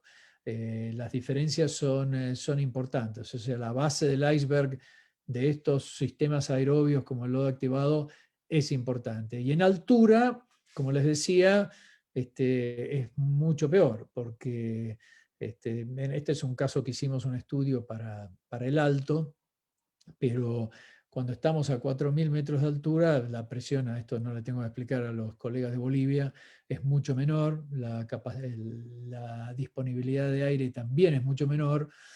Y si nosotros comparamos, en este caso es un simulador BioWin, en el que tenemos el afluente de entrada, un decantador primario, un lodo activado con un tanque anóxico y un tanque aireado, seguido de un decantador secundario del efluente, y aquí el tren de lodos. Y comparamos la misma planta a 4.000 metros de altura a la izquierda y a 0 metros sobre el nivel del mar a la derecha. Digamos, esta podría estar en Lima y esta podría estar en las zonas altas de La Paz o en el Alto. Para la misma calidad de fluente de entrada, esto es una semana de simulación. Esto que ven aquí en verde es el caudal, una típica variación diurna de caudal de entrada. Esta es la variación en la concentración de la DBO de entrada, también bastante típica. El producto de estos dos es la carga, es decir, los kilogramos de contaminante orgánico, DBO, demanda bioquímica de oxígeno, por día. Por supuesto, al multiplicar, los picos se acentúan, pero es lo mismo en la altura que a nivel del mar. Son los mismos valores. Los puse solo para que vean. Este es el caudal de aire requerido. La que está a 4.000 metros necesita, para cubrir esa demanda, entre 4.000 y 12.000 metros cúbicos por hora. La que está a nivel del mar, entre 2.000 y 6.000. Y esto aún así es más caro que un anaerobio, pero fíjense si ustedes están en altura. Se puede hacer el mismo cálculo a 1.000, a 2.000 metros y las diferencias también son importantes. Esto obviamente impacta en los costos de electricidad. Aquí en negro tenemos los costos horarios en dólares por hora, y este es el acumulado a lo largo de una semana. Estos ceros aquí son las medias noches, ¿no? de la semana. Y aquí al fin de semana estamos más o menos en 7.000, 7.200 dólares para esta planta versus 3.500, mucho menos la planta a nivel del mar. Esto muchas veces no es considerado en la selección de procesos. A veces los ingenieros se apuran o no tienen experiencia y no piensan bien en el tema de la energía y en el tema de la altura. Creo que es importante cuando hablamos de los costos de operación y mantenimiento. Y lo último es el tema de aprovechamiento de recursos que les mencionaba. Se puede aprovechar el recurso agua, los biosólidos, que son los lodos tratados para poder ser reusados en distintos sectores. Típico es agricultura, porque son ricos en nitrógeno y fósforo, la energía que puede obtenerse del biogás, y una cosa que ya voy a hablar un poquito más tarde es que la infraestructura que existe en las plantas también es un recurso que hay que optimizar y maximizar. Entonces, cuando eso se logra hacer bien, muchas veces los costos de operación y mantenimiento se reducen o hasta pueden dar a favor del operador. Y esto sin duda alguna permite que los sistemas sean sostenibles y permiten aumentar la cobertura de saneamiento. Algunos ejemplos que hemos juntado, pero después les voy a dar la cita del libro que publicamos con el Banco Mundial para que puedan ver más. Un buen ejemplo es el caso de la planta de tratamiento de aguas residuales, la enlosada, de la empresa minera Cerro Verde en Arequipa, Perú. Arequipa tiene un muy buen ejemplo y esto es un muy buen ejemplo, el otro no es tan bueno. Esto que ven aquí son filtros percoladores, son tratamientos aerobios, pero no requieren de sopladores en la mayoría de los casos, así que tienen un consumo de energía mucho menor, muy inteligente, porque esta planta está cerca de 3.000 metros de altura, los mineros la pensaron muy bien. Y el proyecto este es un proyecto en una zona de escasez de agua, donde las aguas residuales de Arequipa no eran tratadas, estaban contaminando el río Chile, que era el cuerpo receptor, y por otro lado estaba la minera que quería expandir operaciones y no tenía agua. Entonces, después de considerar muchas opciones, desalinización, agua subterránea, etcétera, la minera Cerro Verde se acercó al municipio de Arequipa y le dijo que quería tratarle el agua residual y que iba a invertir en la infraestructura. Esta es una planta, es la planta de Arequipa, es cerca de 2.000 litros por segundo, 1.500, es una belleza de planta en el medio, en el medio de las sierras, en el medio de la cordillera. Y el acuerdo era Sedapar, la empresa de Arequipa de agua, le daba las aguas residuales a la minera Cerro Verde, ellos hacen el tratamiento de las aguas residuales, 1 metro cúbico por segundo pareciera que va a una industria, pero en realidad va para explotación minera, y el otro metro cúbico por segundo se devuelve al río, que tiene un potencial uso para la agricultura. Cerro Verde financia, construye y opera la planta. Esto es a 30 años. Ahora, para Arequipa, el tratar el 100% de las aguas residuales de la ciudad le hubiera costado cerca de 540 millones de dólares de inversión. En cambio, para Cerro Verde, ¿qué beneficio tiene? Y bueno, tiene agua residual tratada que es más económica que las otras opciones, reduce el riesgo relacionado con la disponibilidad de agua para su negocio, y tiene agua para los próximos 30 años, que es el acuerdo cerrado. Y ellos mismos manejan el riesgo, porque Minera opera esta planta. Esto es un caso muy, muy exitoso, porque hay también ventajas sociales, ambientales, entre ellas la descontaminación del río Chile, que pueden ver aquí. Esta es una foto sacada por un colega. Esto es el río Chile antes, literal, yo lo vi, y esto es después, también lo vi. Está sacada después de que la planta entró en operación. Entonces, el reuso de agua es posible en la región y tiene ventajas importantes, y la participación del sector privado es importante también. Un caso emblemático de Bolivia que usamos mucho es el del tratamiento anaerobio en Santa Cruz de la Sierra. En este caso es Aguapac, ustedes lo conocerán muy bien, ciudad de cerca de 1,5 millones de habitantes con un crecimiento económico importante. Sahuapac provee servicios a las 2/3 partes de la población, opera 4 petars con lagunas anaerobias cubiertas, como ven aquí. Esto que ven acá es abultado porque está el biogás ahí empujando para arriba. Y después siguen algunas lagunas de maduración a cielo abierto. Entonces, ¿qué es lo que hace Sahuapac? Junta el biogás, le saca el agua en estas torres y lo envía aquí y lo quema al biogás. Y con esa quema de biogás genera bonos verdes porque convierte el CH4 del metano, que tiene un potencial de gas de efecto invernadero 21 veces el del anhídrido carbónico, del CO2, y lo convierte en CO2, y toda esa disminución de emisiones de gases de efecto invernadero representa bonos verdes. Ahora, la lástima aquí es que si lo pudieran quemar dentro de un motor de combustión interna o de un cogenerador de energía, podrían cubrir 70% de la energía de todos Sahuapac, agua y tratamiento de efluentes. Consideren que el tratamiento de efluentes de ellos, al ser anaerobio, tiene muy bajo consumo de energía. Es gran parte energía en bombeo y energía en potabilización. Pero no lo pueden hacer, esto es cerca de $1 millón por año, porque si generara energía aquí, la deberían transportar a otro lugar donde consuma energía y la red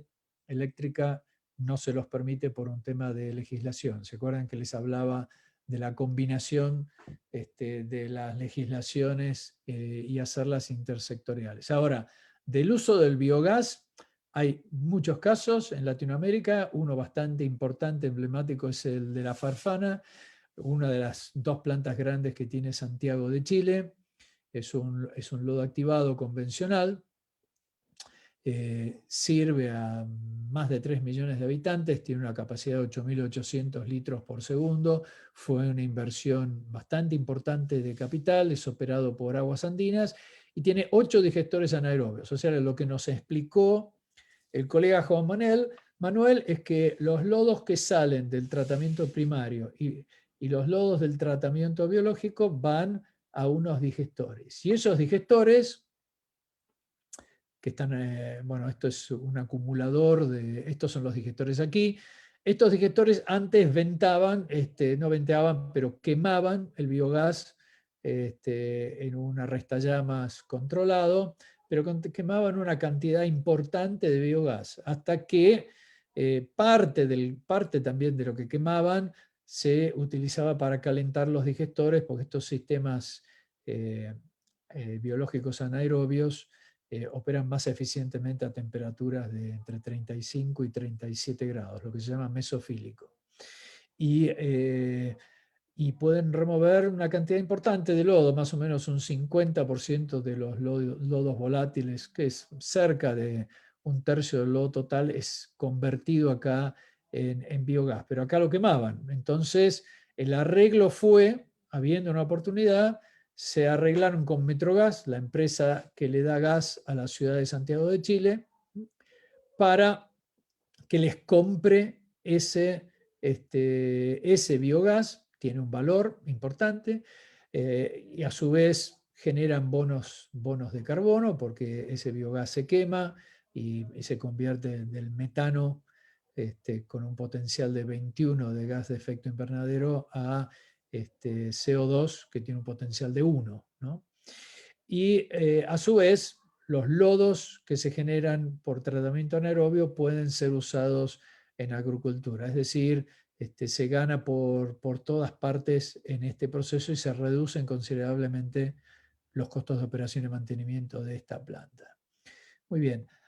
Hay otros aspectos, y ahí tenemos muchos casos, después les voy a citar, pero otro caso importante es el de utilizar al máximo la infraestructura existente. Cuando tenemos plantas de tratamiento de aguas residuales existentes, en particular en ciudades, se comete un error muy común, que es pensar que la capacidad de tratamiento de esa planta es igual a la capacidad nominal o la capacidad inicial de proyecto, la que le dio el ingeniero cuando la diseñó hace 20 años o hace 10 años.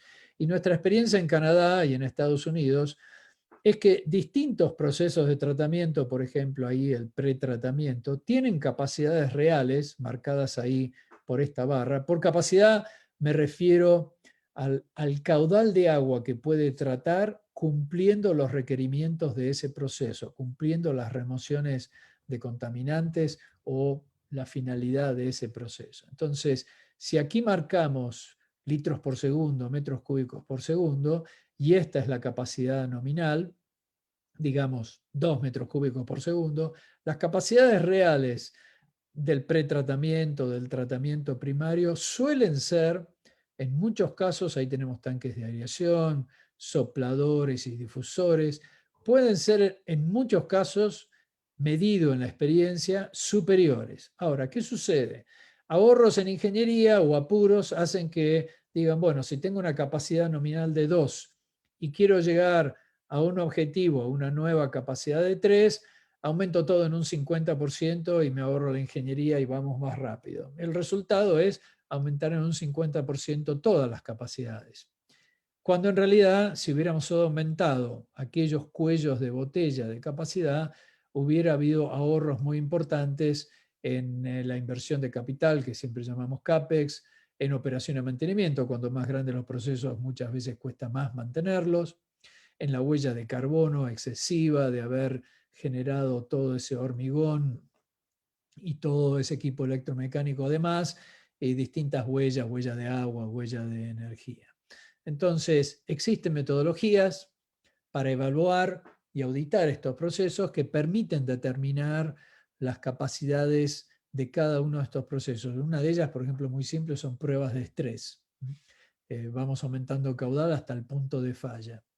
Pero hay estudios con trazadores, modelación matemática, estudios de transferencia de oxígeno en los tanques de aireación, que muchas veces es muy diferente. Alguna pregunta típica que recibimos es ¿por qué son mayores las capacidades? Y si ustedes piensan, en Estados Unidos hubo un empuje muy grande para hacer tratamientos de aguas residuales a partir de una ley del agua que salió en los años 70. A partir de ahí salieron, y utilizando experiencia de los años 60, se desarrollaron criterios o lineamientos de diseño que están escritos, todavía se abren en el Metcalfe FIEDE o algunos libros típicos de diseño, van a encontrar esos lineamientos de diseño que les dicen cuál es la carga máxima que puede tener un tanque, cuál es la superficie que debería tener por cada metro cúbico, etcétera, etcétera. Esos lineamientos no solo son viejos, sino que son ultra conservadores, porque no distinguen si un decantador es rectangular o circular, no distinguen si un tanque de aireación es de flujo pistón o de mezcla completa. Hay muchas cosas que no distinguen, pero se ponen del lado de la seguridad generando capacidades adicionales. Bueno, eso se puede medir. En un trabajo reciente hecho en AISA, la empresa operadora de Buenos Aires, que sirve a casi 15 millones de habitantes en 12 plantas de tratamiento, determinamos que para una capacidad nominal de casi 9.000 litros por segundo en 12 plantas, la real era 2.000 litros más, 2,2 en realidad metros cúbicos por segundo. Más de medio millón de población equivalente está ahí sin haber sido determinada. Ahorros de capital de expansión de cerca de 113 millones de dólares. Hoy estamos haciendo el mismo trabajo para Sabespi, la empresa de São Paulo, que le da agua y saneamiento a 35 millones de personas. Lo estamos haciendo en las plantas más grandes, que varían entre 2.000 y 22.000 litros por segundo, y que tienen un plan de expansión para el año 2030 de 5.000 millones de dólares, y ya estamos recién en la mitad de lo que llamamos auditoría de procesos y ya hemos encontrado más de 1.000 millones de dólares en ahorros. Entonces, el mensaje aquí es que la infraestructura existente es un recurso y que debe ser maximizado todo lo posible para disminuir los costos. Entonces, si fui claro en mi presentación, que ya la estoy terminando, recordarán la importancia de estos distintos temas, la selección adecuada de tecnología, la importancia de la ingeniería que está relacionada con eso y la capacitación, las buenas normas de calidad que sean intersectoriales, que sean apropiadas para el país, para la región, los costos de operación y mantenimiento, el iceberg, el aprovechamiento de recursos y las ventajas de los sistemas anaerobios comparado contra las tecnologías aeróbicas. Si les interesa a ustedes, Hay un libro, tenemos un libro publicado con el Banco Mundial que se llama De residuo a recurso. Este es el link, es muy difícil de anotar el link, pero les digo, si entran en Google y buscan de residuo a recurso Banco Mundial, con esas palabras va derecho prácticamente aquí. Y con eso quería también agradecer al doctor Diego Rodríguez, a Alex Serrano, a Ana Delgado y a Gustavo Saltiel, colegas nuestros que trabajaron en la generación de este libro y en los estudios de caso que les presenté. Bueno, si tienen preguntas, muy disponible para contestárselas. Muchísimas gracias y si no pueden mandar un correo aquí, daniel@nolasco.ca y con gusto les puedo contestar. Bueno, gracias, ingeniero Daniel, ingeniero Juan Manuel. Muy clara la exposición, nos hemos nutrido de bastantes conocimientos. Y sí, vamos a pasar a la ronda de preguntas. Hay bastantes preguntas dirigidas a los dos panelistas. No sé si nos alcanza el tiempo, pero vamos a tratar de abordar lo más que se pueda. Antes, hay una pregunta que nos dice, ¿nos facilitarán la grabación de estas presentaciones? Sí, va a estar disponible colgada en la página de Rodríguez Godú, de la empresa de comunicación que nos ha facilitado el espacio. También va a estar en la página de Cadeco, CIP y la SIC. Por alguna dificultad no han podido conectarse, pero lo vamos a compartir. Pedir disculpas, alguna gente no ha logrado contactarse, pero van a poder ver la reproducción, la grabación en estos canales. Preguntas para el ingeniero Juan Manuel. La primera pregunta, comparando tiempo de retención hidráulica entre tratamiento aerobio y anaerobio, ¿afecta esto al tamaño de la estructura? ¿Cuál ofrece mayor ventaja? La primera pregunta. Sí, por supuesto. Mientras menor sea el tiempo de residencia hidráulico, menor va a ser el volumen requerido de reactor y por lo tanto menor va a ser la inversión requerida. Entonces, siempre buscamos que el tiempo de residencia hidráulico en nuestro sistema sea el más bajo posible. ¿Okay? Correcto. Hay otra pregunta. Si se menciona que los costos de inversión son bajos, ¿por qué su uso no es muy común? Pregunta Freddy López. La tecnología anaerobia, desafortunadamente, o no es desafortunadamente, pero es una realidad, es una tecnología reciente relativamente comparada con los sistemas aerobios. Los sistemas de lodos activados, les decía, se empezaron a desarrollar hace 120 años en Inglaterra. La tecnología anaerobia se empezó a estudiar en forma y a promover su uso a partir de 1973, cuando tuvimos una crisis energética, el embargo petrolero por parte de los países árabes, y Europa principalmente vio la necesidad de buscar alternativas a tratamiento de aguas residuales que no fueran aerobias, que no fueran tan intensivas en el uso de energía. Entonces los sistemas anaerobios son relativamente más recientes, son menos conocidos. La Escuela de Ingeniería Sanitaria de Latinoamérica en general es una escuela de ingeniería sanitaria formada en la ingeniería sanitaria de los Estados Unidos y obviamente lo que nos enseñaban en Estados Unidos eran lodos activados. ¿Okay? Entonces, por eso realmente la gente conoce mucho más de sistemas aerobios que de sistemas anaerobios. Entonces, esa es la razón básicamente. Gracias, ingeniero.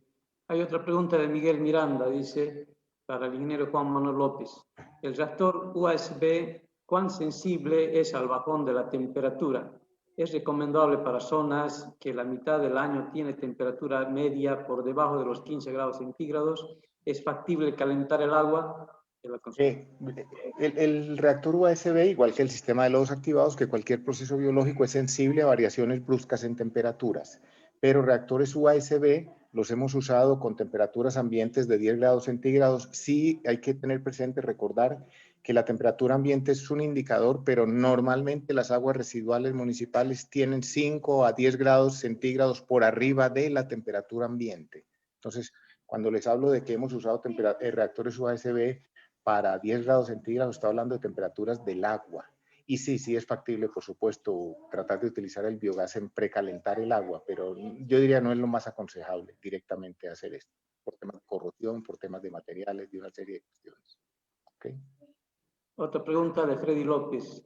Es un comentario, pero que puede también hacer un comentario. Mi opinión, dice, para estos sistemas anaerobios, ¿el personal debe ser más capacitado que en los aerobios? Consulta. No, en ambos sistemas, entendiendo claramente lo que les decía, se trata de ecosistemas, se trata de seres vivos, la planta de tratamiento, sea aerobia o anaerobia, el operador tiene que entender, que saber qué es lo que está pasando dentro del sistema.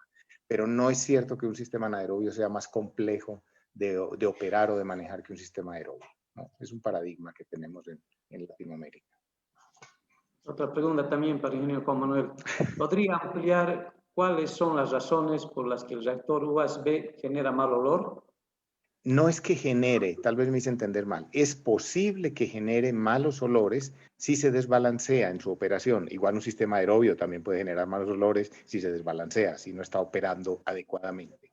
Entonces, el sistema anaerobio, se los digo, es para tener claro de que es un ser vivo, es una serie de reacciones bioquímicas interrelacionadas, y cuando no se conoce eso, no se entiende qué es lo que pasa dentro del reactor, se deja solo, no se atiende, puede haber un desbalanceo en esas reacciones bioquímicas y la acumulación de ácidos grasos volátiles generar problemas de olores.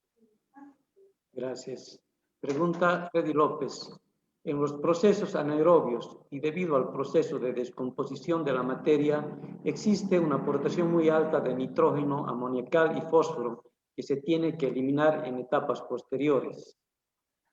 En los procesos anaerobios es cierto, la mayoría del nitrógeno orgánico se convierte, en el agua residual va nitrógeno en forma sobre todo orgánica y en nitrógeno amoniacal. En los reactores anaeróbicos el nitrógeno orgánico se convierte en amoníaco. Entonces el total de nitrógeno en el efluente de un reactor USB sale en forma amoniacal. En el reactor aeróbico, y eso es sin energía y sin nada, en el reactor aeróbico casi todo el nitrógeno amoniacal u orgánico que entra al reactor se convierte en nitrato. Ya no en amoníaco, sino en nitrato. El nitrógeno sigue estando presente en igual concentración básicamente, pero gasté muchísima energía en lograr esa oxidación del nitrógeno hasta nitrato. ¿Okay?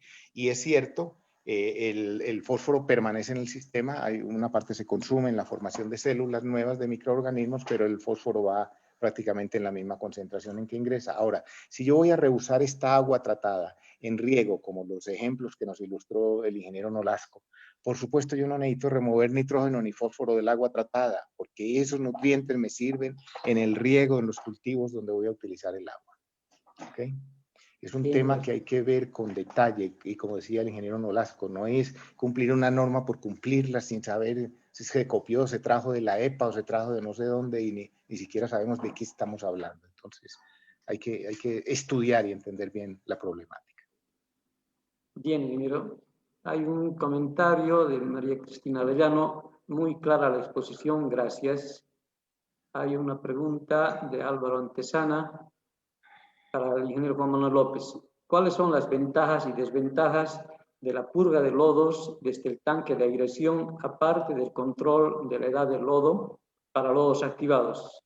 Es muy ventajoso purgar los lodos desde el tanque de aireación directamente, pero al hacerlo ahí tengo un lodo mucho más diluido, con una menor concentración de sólidos, entonces la parte hidráulica me encarece un poco el sistema, facilita el control para manejar una edad de lodos adecuado, pero me lleva a un poco más de costo en bombas, en tuberías, etcétera, etcétera. Entonces sí es más recomendable purgar desde el fondo del sedimentador, de la línea de retorno de lodos. Ya hay una pregunta de Jaime Luján, pero creo que ya la contestó al primer expositor. Dice si nos pudiera ampliar las razones por las cuales el reactor USB puede emitir mal olor. Ya la contestó el ingeniero. Hay una pregunta del ingeniero Gonzalo Ortega para el ingeniero López. ¿Hasta qué altura en metros sobre el nivel del mar o hasta qué temperatura es conveniente implementar los USB? En cuanto a altura no tenemos problema, y si la temperatura es demasiado baja se puede pensar en aislar, en recubrir el reactor para minimizar pérdidas de calor.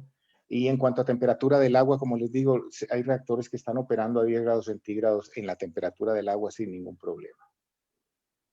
Bien. Gracias, ingeniero. Una pregunta de un nombre en inglés, debe ser un extranjero. Anonymous, no entiendo el nombre. Buenas tardes, ingeniero. Quisiera saber si nos podría compartir un poco de su experiencia para el tratamiento de líquidos lixiviados en rellenos sanitarios. Sí, hemos usado en Colombia reactores USB en tratamiento de lixiviados de rellenos sanitarios.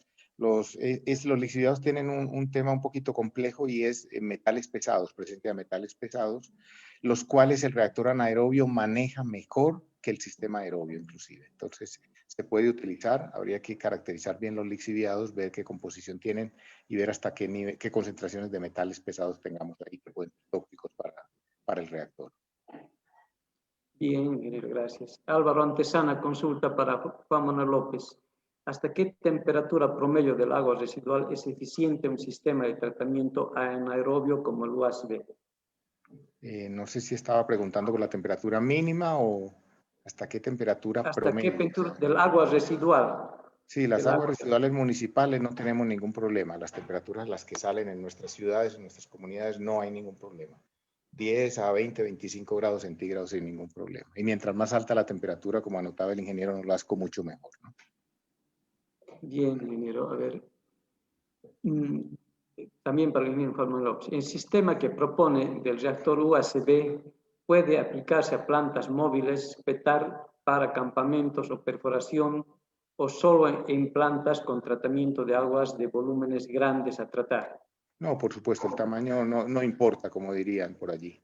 Entonces se puede hacer para plantas muy pequeñas o para plantas grandes. Si es móvil, sin problema se puede fabricar un reactor USB en materiales livianos y transportarlo. No hay problema con eso. Pregunta del ingeniero Gonzalo Ortega para el ingeniero López.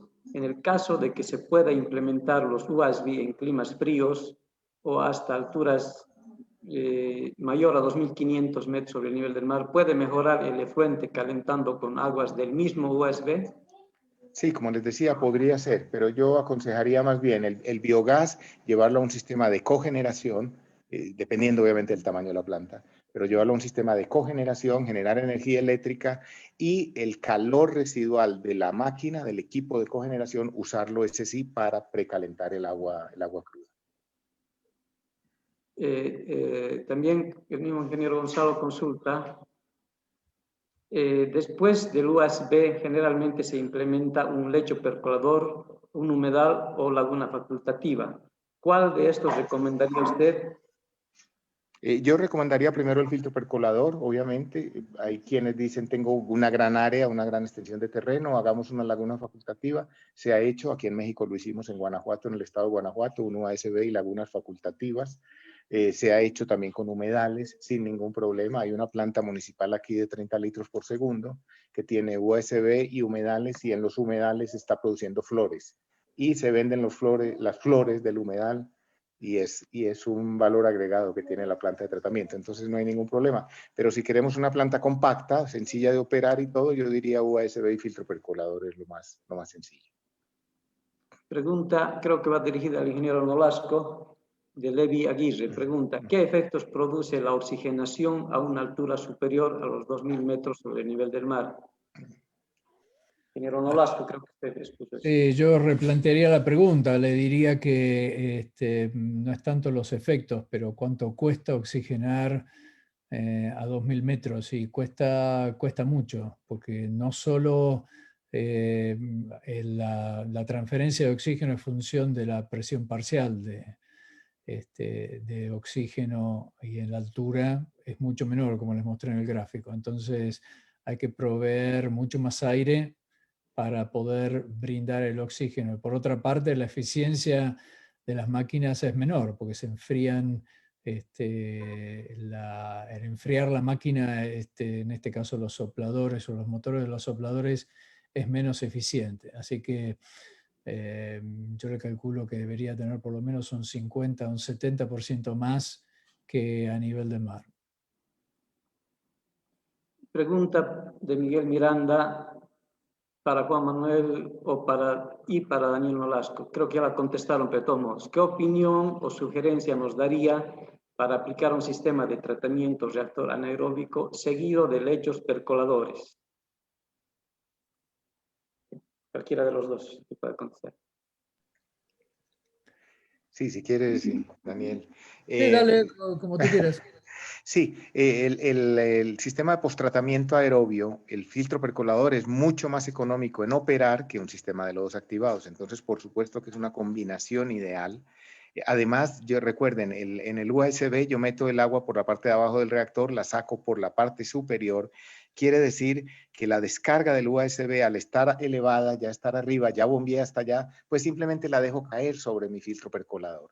Entonces, el costo energético es muy bajo. Para mí es una combinación ideal, USB y filtro percolador. Sí, Bien. ustedes en Bolivia tienen un caso de eso, de USB combinado con filtro percolador. Ahora no me acuerdo de la localidad, pero tienen un caso, lo voy a buscar y después se los paso. En Sucre se ha hecho tanking off con filtro percolador y lagunaje.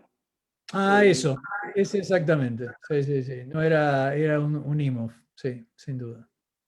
Pregunta de Ricardo Pacheco para el doctor Nolasco. Dice la pregunta, si conoce la PETAR de San Blas en Tarija y qué opina de su diseño, construcción y tecnología usada de los activados.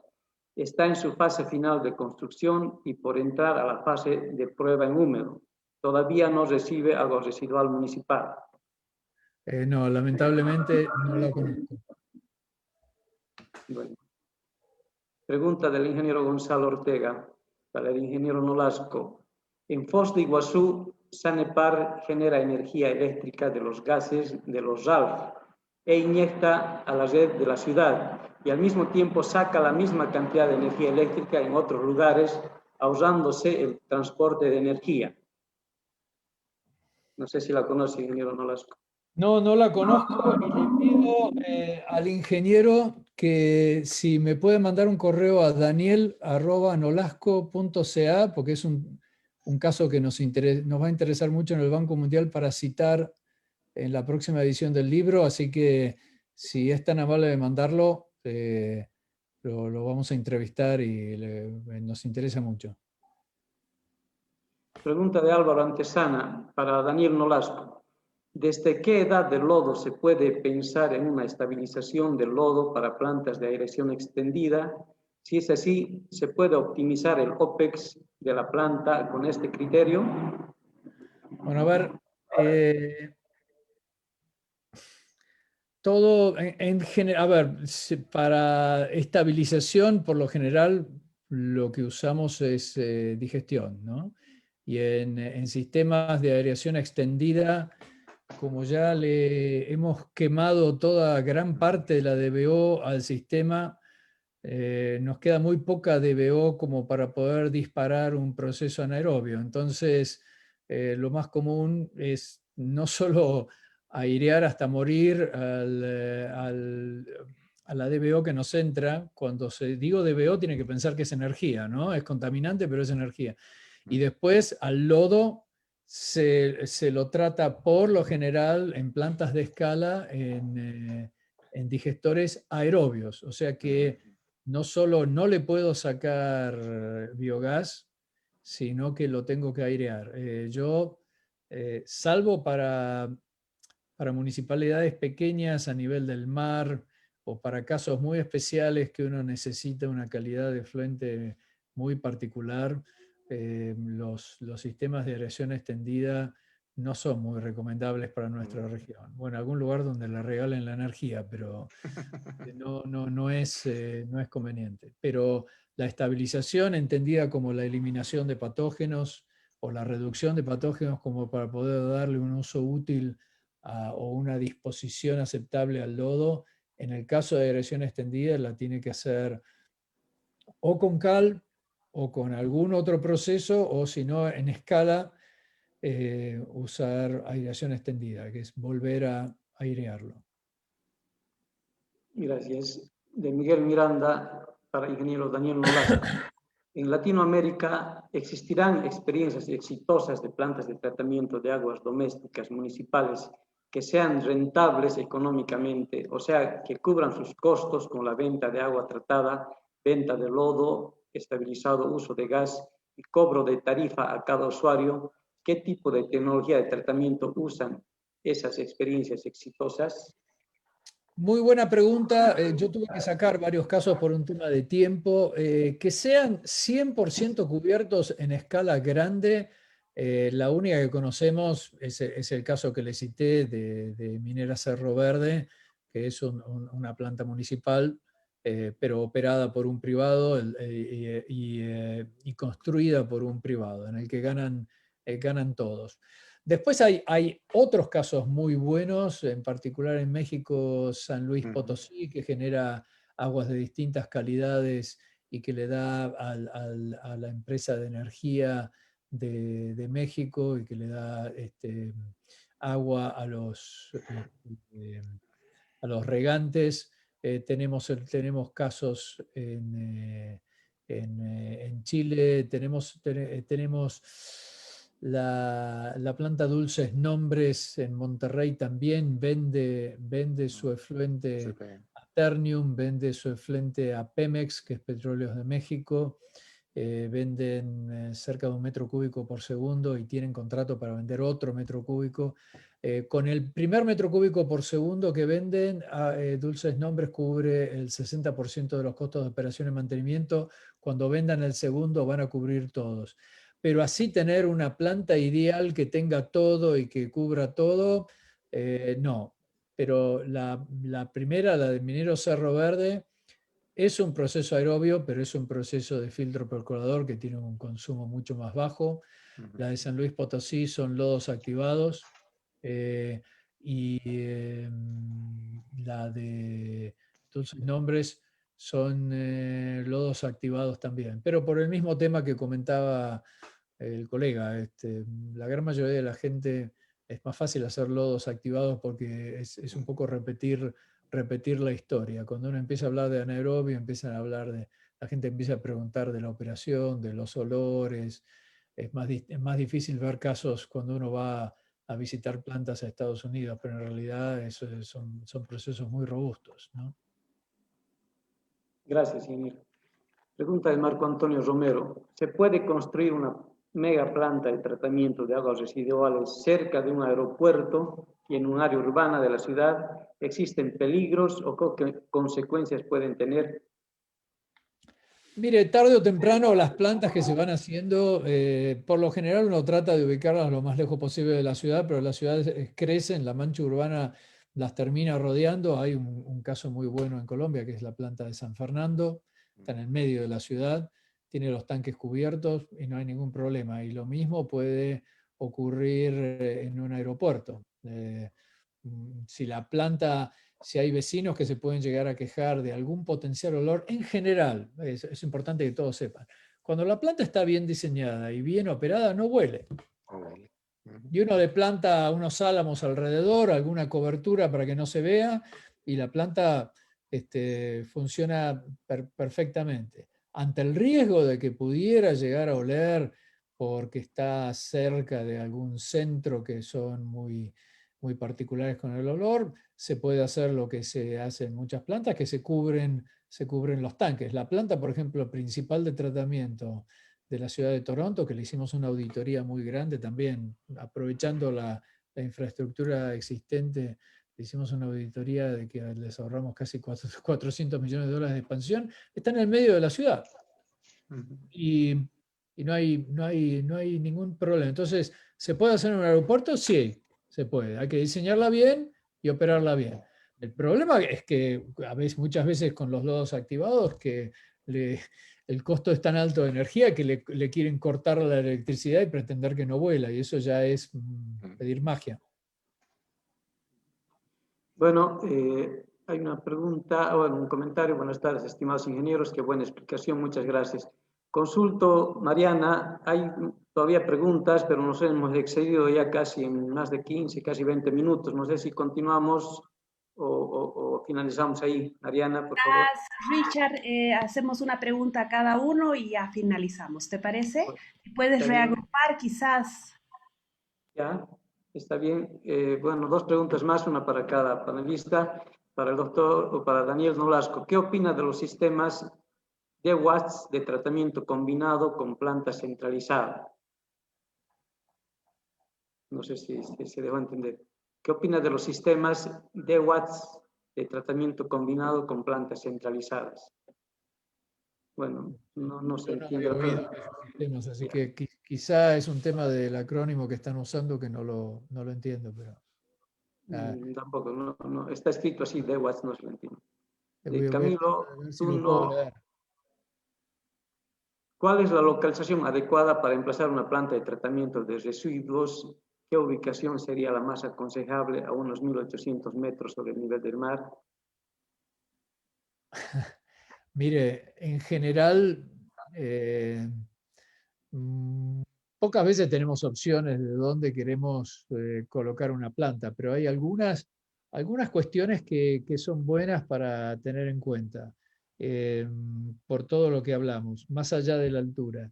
Si ustedes quieren recuperar recursos del agua que vienen con las aguas residuales, bueno, uno es el agua residual. Bueno, si tengo muchas opciones, bueno, busco un lugar donde el agua residual tratada pueda ser utilizada por los agricultores o por las industrias.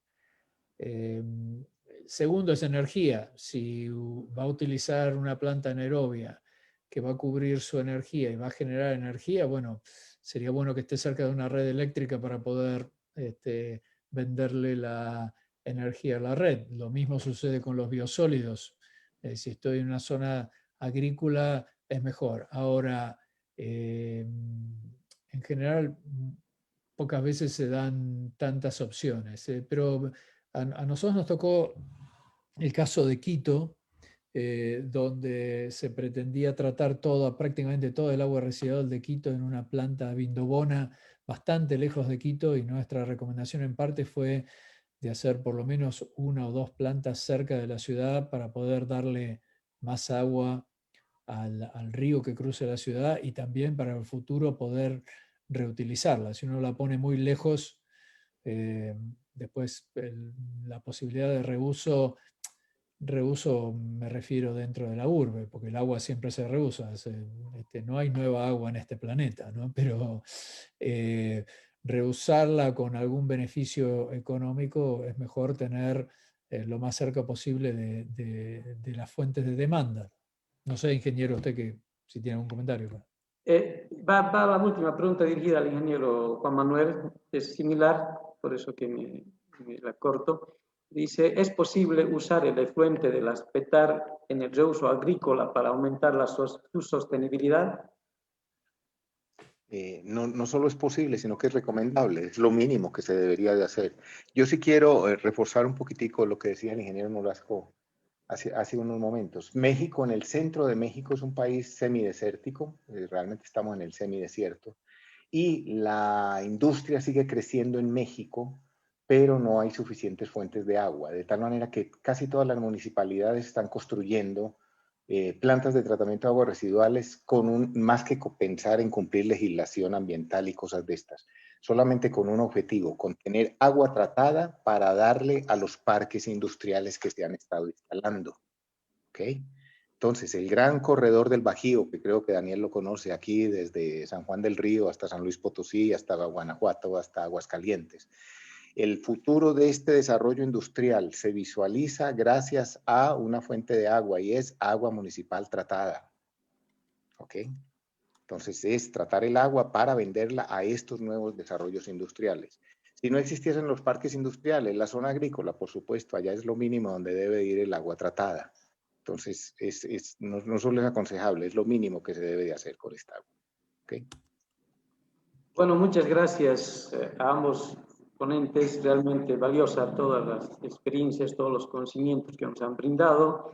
Agradecerles nuevamente, pedirles disculpas a los asistentes, no se han podido contestar todas las consultas. Imagino que quizá las podemos hacer vía correo electrónico para que después se las haga llegar a ustedes y nos puedan contestar a través del correo.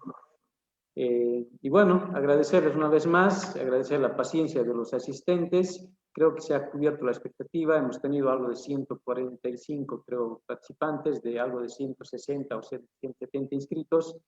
Y nuevamente agradecer a la plataforma Rodríguez Bodún. Y bueno, ingenieros, muchas gracias, muy eternamente agradecidos por aceptar esta invitación. A la primera solicitud no dudaron en aceptarnos, y bueno, valoramos su nivel de capacidad altruista, ¿no? Como personas, ambos. Gracias, ingenieros. en otra oportunidad que volviéramos a contar con ustedes. Muchas gracias a todos. Vamos a despedirnos. Hasta luego, hasta otra oportunidad. Gracias, un abrazo. Gracias, a los amigos de Bolivia, ¿eh? gracias Daniel, un gusto. Que estés Gracias bien. Juan Manuel y Richard. Ok, igualmente.